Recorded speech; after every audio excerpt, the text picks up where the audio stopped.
Hello friend, good morning সবাইকে। শুভ সকাল। আমি নতুন একটি ভিডিও নিয়ে চলে আসলাম তোমাদের সামনে আবার। এই বাসনগুলো নিয়ে কেন বসেছি তাই তো, কালকে আমাদের বাড়িতে পুজো। তাই দেখো আমি আগের থেকেই বাসনগুলো সব মেজে রাখছি। আর এই পাউডারটা আমার ননদ নিয়ে এসেছিল। এই পাউডারটা কিন্তু খুব ভালো, আর এটা দিয়ে না কাঁসার বাসনপত্র ভীষণ ভালোভাবে পরিষ্কার হয়। পুজোর আগের দিনই আমি সব বাসন নিয়ে বসে পড়লাম। আর এদিকে বড়মশাই ঠাকুরের মণ্ডপটা ভালো করে সিংহাসনটা ভালো করে লাইট লাগিয়ে নিচ্ছে। কালকে জগন্নাথ ঠাকুরের পুজো, তাই আমাদের এত আয়োজন চলছে। সব বাসনপত্র ভালো করে মেজে নিচ্ছি। এই আমার কাছে আমি নারকেলের যে ছোবড়া হয় সেটা দিয়ে ভালো করে ডলে ডলে ধুয়ে নিচ্ছি। আর এদিকে দেখো ওই ঠাকুরগুলো কিন্তু আমার বরের দোকানের, সেই ঠাকুরগুলো নিয়ে এসছে। সেগুলোকে ভালো করে আমরা ওই পাউডারটা দিয়ে ভালো করে ঘষে নিয়েছিলাম। আর ঘষে ঘষে ভালো করে পরিষ্কার হয়ে গেছে। আর গঙ্গা জল দিয়ে চান করে রেখে দিয়েছি। আর এদিকে দেখো সব বাসনপত্র ধুয়ে টুয়ে আমি রেখে দিয়েছি উপর হয়ে। কিন্তু এই পাউডারগুলোর একটা গুণ আছে, সেটা হলো কি ভালো করে একবার ধোয়ার পরও কিন্তু আরেকবার ভালো করে ধুতে হয়, নইলে কিন্তু পাউডারের যে গুঁড়ো গুঁড়ো ভাবটা সেটা লেগে থাকে। আর ঠাকুরের কিছু পুরোনো কাপড়ও ছিল, সেগুলো ভালো করে কেচে ধুয়ে মেলে দিয়েছি জানলায়। দেখো আমার বরের লাইট লাগানো হয়ে গেছে, খুব সুন্দর করে লাইট লাগিয়ে নিয়েছে।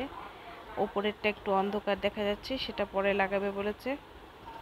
যে এই লাইটগুলো আমরা যতবারই লাগাই কোনো না কোনো একটা লাইট কেটে যায়, বারবার ঠিক একই কেস হয়ে যায়।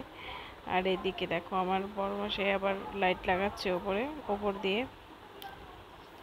মন্দিরের পুরোটা জুড়ে কিন্তু লাইট লাগালে একটু বেশি ভালো সুন্দর একটা আলো আসবে, তাই মন্দিরের উপরটাতেও ভালো করে আলো লাইট লাগিয়ে নিচ্ছে। আর এই লাইটগুলোতে জানো তো এই আঠা লাগানোই থাকে, কিন্তু একটু মানে কি ওই উপরে যে সেই সেলোটেপ আঠার মতন থাকে না, সেগুলো একটু বের করে দিয়ে এইভাবে সিম্পলভাবে আঠা লাগিয়ে দিলেই কিন্তু হয়ে যায়। অত যে এক্সট্রা করে কোনো আঠা লাগাতে হয় তা কিন্তু না, এই লাইটের মধ্যেই আঠা থাকে। আর খুব সুন্দরভাবে সাজানোও যায়। এর লাইট লাগানো ছিল, সেই লাইটগুলো নষ্ট হয়ে গেছিলো, জল লেগে লেগে নষ্ট হয়ে গেছিলো। কিন্তু তাই বড় এই লাইটগুলো লাগিয়ে দিয়েছে।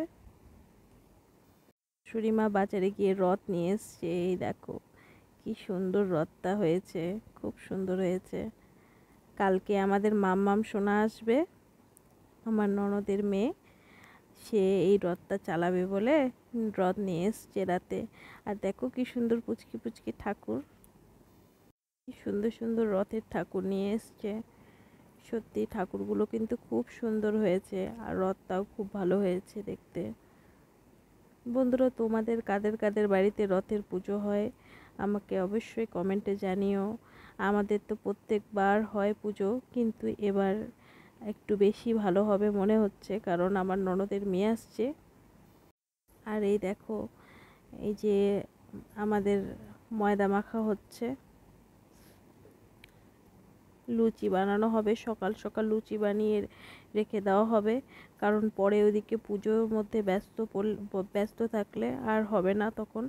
তাই আমাদের মাসি ভালো করে যে দিয়ে চলে গেছে। আর আমরা এদিকে আমার শাশুড়ি মা এদিকে ডাল বানিয়ে নেবে, আর আলুর দম করে নেবে, আর একটু পায়েস বানাবে। তাই সব কিছু বাজার হয়ে গেছে, আর আমি কেটে কুটে রেডি করে দিয়েছি। এদিকে শাশুড়ি মা রান্না করবেন। আর নারকেলগুলোকে আমি কুচি কুচি করে কেটে নিয়েছি। আর এইভাবে কুচি কুচি করে ডালের মধ্যে দিলে কিন্তু ভালো লাগে নারকেল। দুপুরবেলা আমাদের জানি না কতক্ষণ খেতে দেরি হয়ে যাবে, তাই আমরা সকালের নাস্তাটুকু করে নিলাম।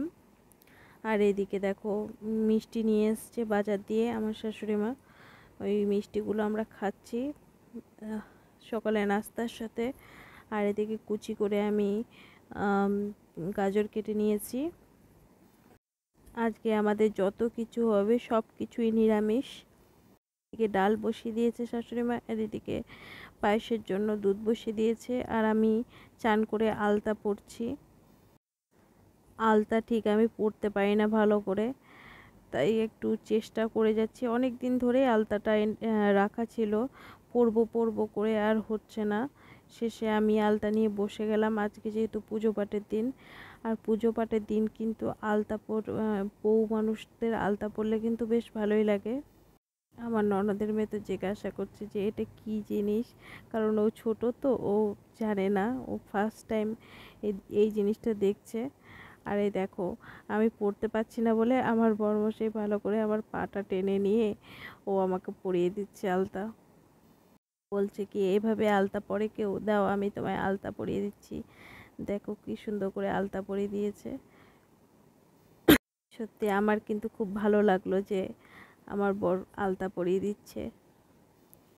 না, ও অবশ্য আমাকে নেল পালিশও পরিয়ে দেয়, আমি পরতে পারি না ঠিক করে, কিন্তু খুব সুন্দরভাবে আমাকে নেল পালিশ আলতা সব পরিয়ে দেয়। একবার জানো তো কি হয়েছে, আমি না মেহেন্দি পরতে পারছিলাম না, আমার হাত ধরে টেনে নিয়ে ও বলছে দাও আমি সুন্দর করে ডিজাইন করে দিই। শেষে যে কি ডিজাইন করেছে, তারপর আমি বলছি এই হাত কি কাউকে আর দেখানো যাবে বলো তুমি, এরকম একটু দুষ্টুমি করে। তারপর একবার মেকআপও ভূতের মতন করে দিয়েছিল আমার, তাই একটু বিশ্বাস হতেও হয়। আবার বদমাইশি করে আমার সাথে, ও একটু মজা করে আমার সাথে। আর এই দেখো, কাঁঠাল আমি ঠাকুরের জন্য ভেঙে নিচ্ছি। কাঁঠালটা তো আমি কাটতে পারছিলাম না, আমার শাশুড়ি মা কেটে দিয়েছে, আর আমি এইদিকে কোয়াগুলো বের করে নিয়েছি। আর বড়মশাইকে বলে দিয়েছি যে তুমি ক্যামেরাটা ধরো একটু। আর এদিকে দেখো ঠাকুরমশাইয়ের যে থালা সাজানো হয় সেটা আমার সাজানো হয়ে গেছে। একটা ফলের ডালা আমি সাজিয়ে নিয়েছি, আর এদিকে সব ফল কাটবো আমি। এদিকে দেখো সব বাসনও আমি আরেকবার ধুয়ে নিয়েছি ভালো করে। আমি বটি দিয়ে ফল কাটছি।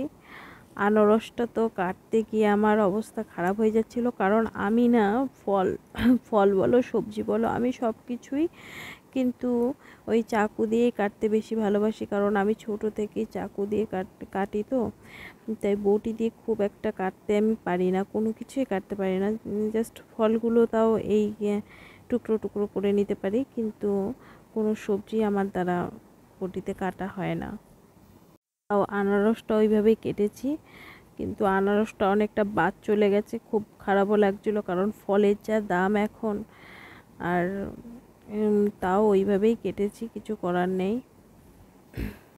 শাশুড়ি মা তো ব্যস্ত ভীষণ, উনি রান্না করছে আর আমি এদিকে ফল কাটছি। আর এদিকে ননদরা সব আসবে, ঠাকুরমশাই আসবে, তাই আগের দিয়েই শাশুড়ি মা আর আমি সব কিছু রেডি করে রাখছি। পুজোর দিন আজকে, তাই অনেক সকালবেলা উঠা হয়েছে আমাদের, প্রায় 5টার দিকে ওঠা হয়েছে। আর মাসি ঘর টর ঝাড় দিয়ে ভালো করে পরিষ্কার করে চলে গেছে।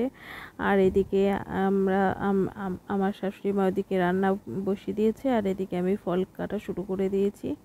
সব গুছিয়ে রাখলে কি, আগের থেকে সব গুছিয়ে রাখলে সুবিধা হয়, এর জন্য আমি সব কিছুই আগের দিয়ে গুছিয়ে রাখছি। শাশুড়ি মা ওদিকে গুছিয়ে রাখছে, তাহলে পরে পুজোতে আমরা সবাই একসাথে বসতে পারবো ঠিক করে। বালতিতে জল নিয়ে এক একটা করে ফল ধুচ্ছি আর কাটছি, কারণ অতিরিক্ত অনেক ফল কেটেও লাভ নেই। আর এদিকে কারণ পরে তখন নষ্ট হয়ে যায়, তাই আমি যতটা লাগে ততটাই আমি কাটছি, বেশি পরিমাণে কাটছি না, কিছু ফল গোটা রাখবো, যদি ফল লাগে আবার তখন এখান থেকে কাটা হয়ে যাবে। আর এদিকে ঠাকুরের সব কিছুই গুছিয়ে রেখে দিয়েছি, আর এদিকে ঠাকুরের আসনের কাপড়ও চেঞ্জ করে দিয়েছি। মাম্মাম শোনার জন্য দেখো রথটা আমি সাজিয়েছি খুব সুন্দর করে, জানি না কেমন হয়েছে, হয়তো অনেকটা গাছপালা আমি পাইনি বলে তুলসী পাতা আর বেলপাতা দিয়েই সাজিয়ে দিয়েছি। অনেকে গাছপালা লাগায়, যেমন গাছের ডাল টাল লাগায়, কিন্তু আমি গাছের ডাল পাইনি বলে ওই তুলসী পাতা বেলপাতা দিয়েই যতটুকু সাজানো যায় আর কি। আর এদিকে আমি আলপনাও এঁকে নিয়েছি। আর এদিকে লাইটগুলো দেখো বড়বসে লাগিয়েছি, কি সুন্দর লাগছে না দেখতে, খুব সুন্দর লাগছে। কিন্তু আলোটা আমার ফোনে একটু খারাপ আসছে বলে, কিন্তু আলোটা পুরো ঘর জুড়ে কিন্তু আছে। আর এই যে পতাকাটা, এটা কিন্তু আমার বোন জামাই নিয়ে এসছে পুরী দিয়ে। তাই আজকে এই পতাকাটা আমার বর লাগিয়ে দিয়েছে। আর এই পতাকাটা কিন্তু পুরীতে কিন্তু অত সহজে পাওয়া মুশকিল। তবু আমার বোন জামাই অনেকগুলো না, মানে জাস্ট আমাদের জন্যই কয়েকটা নিয়ে এসছে, 5টা মতো নিয়ে এসছে। তার মধ্যে থেকে একটা আমার শাশুড়ি মাকে দিয়েছে। ঘরে লাগানো ভীষণ শুভ। এদিকে দেখো শাশুড়ি মা কি রান্না করেছে। আলুর দম দিয়ে পনির, ডাল রান্না করেছে নারকেল দিয়ে। আর এদিকে লুচি বানিয়ে নিয়েছে আমাদের মাসি, কাজ করে চলে গেছে মাসি। আর এদিকে মিষ্টি পোলাও ভাত বানিয়ে নিয়েছে আমার শাশুড়ি মা। আর এখানে পাউরুটিটা একটা বেঁচে গেছিলো সকালে, আর কাঁঠাল কাটা হয়েছে, অনেকটা কাঁঠাল বেঁচে গেছে। এদিকে আঙ্গুরটা কিন্তু আমার ননদের মেয়ের জন্য, পুচকুসোনার জন্য, কারণ ও আঙ্গুর খেতে কিন্তু ভীষণ ভালোবাসে। এই ওর জন্য আমরা সবাই আগের দিয়েই সব খাবার রেডি করে রেখে দিই, ও যা যা ভালোবাসে। আসলে ও আমাদের ভীষণ আদরের। আর এদিকে আমি সব প্রদীপ টদীপও রেডি করে রাখছি। ঠাকুরমশাই এসে কোনো কিছুই না করতে হয়, তাই আমি আগের দিয়েই সব কিছু গুছিয়ে রেখে দিচ্ছি। পঞ্চপ্রদীপ তো পুজোর সময় অবশ্যই লাগে, তাই পঞ্চপ্রদীপটা ভালো করে সাজিয়ে নিলাম। সব প্রদীপের তেল দিয়ে ভালো করে আর সাজিয়ে নিলাম, শুধু এবার জ্বালালেই হয়ে যাবে।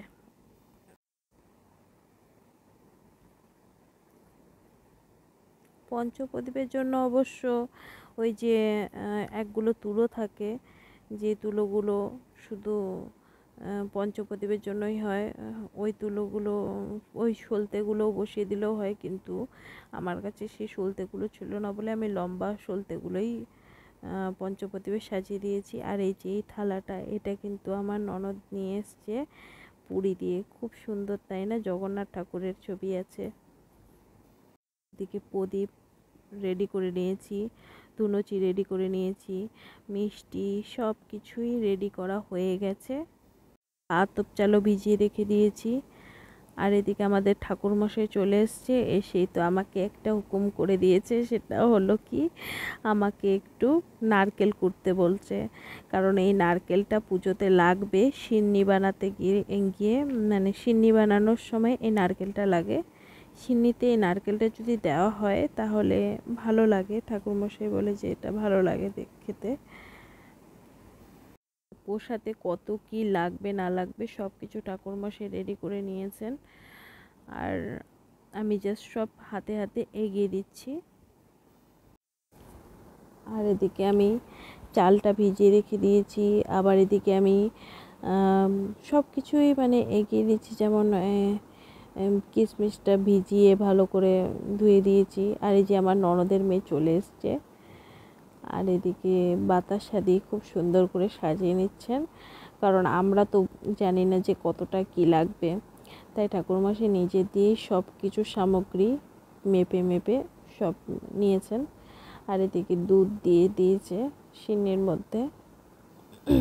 আর এদিকেও দেখো মণ্ডপে আসনে খুব সুন্দর করে সাজিয়ে নিয়েছে। আর এই যে আমার ননদের মেয়ে জামা দেখাচ্ছে আমার আরেক ননদকে, ওকে ওর আরেকটা দিদুন দিয়েছে, তাই দেখাচ্ছে যে দেখ এইগুলো আমাকে, আমি এই জামাগুলো আমাকে দিয়েছে। আর আমার ননদের মেয়ে বলছে যে আমার কি হবে, ও বলছে না না তোর হবে না, ও নিজের থেকেই বের করে দেখাচ্ছে, কিন্তু এদিকে টাচ করতে দেবে না। আর এদিকে সব সামগ্রী রেডি করে নিচ্ছে পুজো ঠাকুরমশাই। এর মধ্যে স্বস্তিক চিহ্ন এঁকে নেবে। এই ডাবগুলো হলো একটা ঘটে বসানো হবে আর দুটো দুয়ারে বসানো হবে সদর দরজায়, কারণ আজকে পুজোর দিন যেহেতু এই ডাবগুলো বসাতে হয়, ঘট বসাতে হয়, তাই ঘটগুলো ডাবগুলো সাজিয়ে নিচ্ছেন।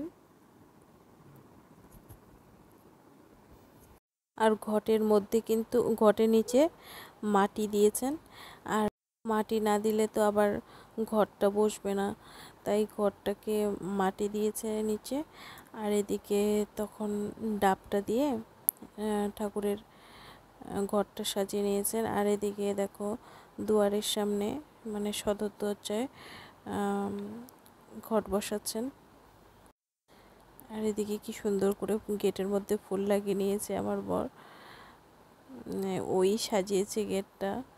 আর এদিকে ঠাকুরমশাই ঘটের দুয়ারটা ভালো করে, দুয়ারের মধ্যে ভালো করে মানে কলা গাছ দিয়ে ডাব দিয়ে ভালো করে সাজিয়ে দিচ্ছে। কলা গাছ কিন্তু খুব শুভ জিনিস। আর এই যে দেখো কলা গাছ লাগিয়ে দিয়েছে। কলা গাছগুলো তো কোনোভাবেই রাখা যাচ্ছিল না, বারবার পড়ে যাচ্ছে, আর বারবার ঠাকুরমশাই ঠিক করে দিচ্ছে, তারপর পরে আমি ঠিক করে দিয়েছি। আর এদিকে দেখো বেলপাতা, কতগুলো বেলপাতা, এগুলো সব শিব ঠাকুরের ভোলে বাবার মাথায় দিয়ে দিয়েছেন। বেলপাতা দেওয়ার আগে কিন্তু চন্দন দিয়ে দিয়েছেন। তারপরে এদিকে মা তারার মালা পরিয়ে দিলেন। তারপরে এদিকে সব ঠাকুরকে মালা পরিয়ে দেওয়া হয়েছে, বস্ত্র নিবেদন করেছেন। আর এদিকে আমি সব কিছু আগের থেকে রেডি করে রেখে দিয়েছি। ঠাকুরমশাই সব কিছু গুছিয়ে পুজো দিচ্ছেন। দেওয়া শেষ হয়ে গেলে আমরা বলছিলাম যে রথটাকে কি বাইরে নিয়ে যাওয়া যাবে, কারণ আমার ননদের মেয়ে বলে কি ও মানে রথটা চালানোর জন্য খুব ব্যস্ত হয়ে পড়েছিল, তাই রথটাকে বের করে নেওয়া হয়েছে। আর এদিকে আমার ননদের মেয়ে রথটা চালাচ্ছে, খুব মজা পাচ্ছে, ও খুব হ্যাপি মানে রথটা চালাচ্ছে যে। প্রথমে তো ও তো অনেকক্ষণ ধরে অপেক্ষা করছিল। আর এদিকে রথ নিয়ে বেরোনো হয়েছে, আর অমনি ফুচকা দেখতে পেয়েছে, ফুচকা খাচ্ছে আমার ননদ আর ননদের মেয়ে। পুজো শেষ হয়ে গেলে আমি কাঁঠাল দিয়ে, তারপরে ওপাশে আমি একটু ছোলার ডাল দিয়ে আমি খেয়ে নিলাম। আর এদিকে যজ্ঞ হবে,